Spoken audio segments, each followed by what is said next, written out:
बिस्मिल्लाहिर्रहमानिर्रहीम। नवमौलूद बच्चा जिसके कान के अंदर अज़ान दी जाती है, इसके मुताल्लिक़ गुफ्तगू करेंगे कि इसका तरीक़ा क्या है और शरई अहकाम इसके मुताल्लिक़ कैसे हैं। तो सबसे पहले तो ये बात समाअत फ़रमाएँ कि नवमौलूद बच्चे के कान के अंदर अज़ान देना ये सुन्नत है, और उसका जो दायां कान है उसके अंदर अज़ान पढ़ी जाएगी और जो बायां कान है उसके अंदर इकामत कही जाएगी।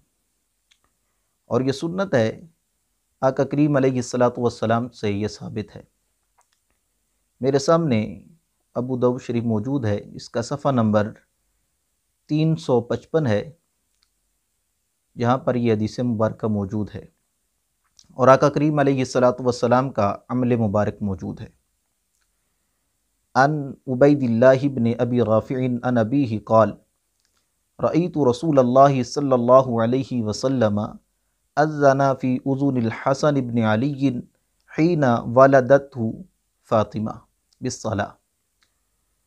हदीस मुबारक का मफ़हूम यह है कि हज़रत उबैदुल्लाह बिन अबी राफ़े आप अपने बाप से रिवायत करते हैं, वो फरमाते हैं कि मैंने आका करीम अलैहिस्सलातु वस्सलाम को देखा कि जब हज़रत हसन मुज्तबा रदियल्लाहु ताला अन्हु आपकी विलादत हुई तो महबूब अलैहिस्सलातु वस्सलाम ने आपके कानों के अंदर नमाज वाली आज़ान पढ़ी।